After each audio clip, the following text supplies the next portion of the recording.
Hey guys, we're back down the hill. We're going to be cutting these logs into things that we can mill on the machine. So I need some 10-foot 6x10s for my top plate. So I'm gonna go ahead and cut these at 11 feet. And then my son will be moving them up to get in the lineup tomorrow. So this is my part. So I'm gonna do an 11-foot and then probably a 20-foot log. And hopefully he can get these up the hill. So let me get this hair out of the way and get started.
I think our next one is probably this guy.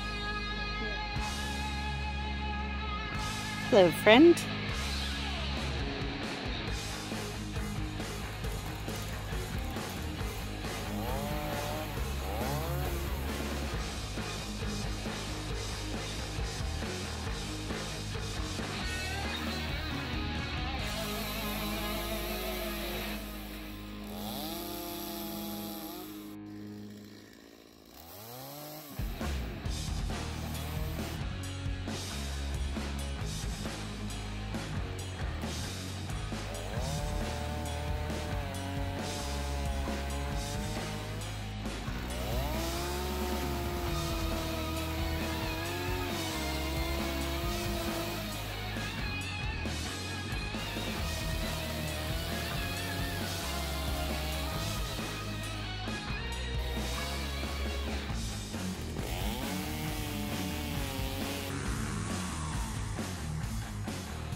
All right, so Heather's got the hard job here.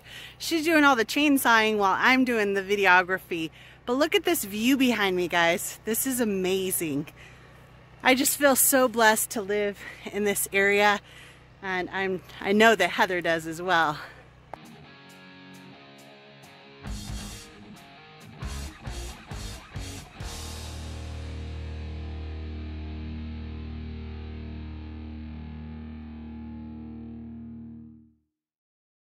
Never knew I'd grow up and be a logger. That was never on my things I may want to be when I grow up.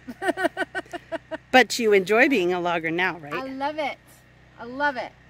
So what we're looking at here, we've looked at our cut list. We know the things that we need. We need some 10-foot long 6x8s. We need quite a few of those. That's our header board on the barn. We need some 20-foot 6x8s, which are our rafters, you guys. So we're looking for cutting that 20-foot section where we can get our cut, maybe a little bit extra, but that the machine can get it moved up off this side of this mountain. Because, I mean, we're probably at a 10-degree slope here. I don't really know my slopes, but it feels really slopey. It feels more slopey than whenever they say slow down in the mountains, because the truckers could lose control and it's a 6% grade. So we got through these two humongous logs. So this is 10, 30, 40, 50, 60-foot log. This was a 60-foot tree. That's 10, 20, 10, 30, 40, 50-foot tree right there. We've got another 50-foot tree. We've got two more that have already come down that we need to get cut into our sections. This is going to go a long way on our barn build. I'm just so excited for this. I have to tell you, you guys, this is blue pine, beetle kill blue pine. We've had the pine beetle go through. It's killing out all of our pines, and I really didn't think I'd be building a barn out of this, but these are the logs that I have available to me for free, so I'm using them. If you had access to some blue pine, what would you build with it? I do also think that I'm going to finish out the treehouse inside section in blue pine. That's my goal. That's what I'd really like to do. We'll see if we have enough logs left over to do that. But you know what, you guys? This barn build is a dream come true for me. I'm blessed to have my friend Kimmy here helping and you guys watching. So if you haven't and you've enjoyed this content, hit the subscribe, share it with your friends, and let me know something about you, because we like making you guys our family. Thanks for hanging out with us. Bye. Bye.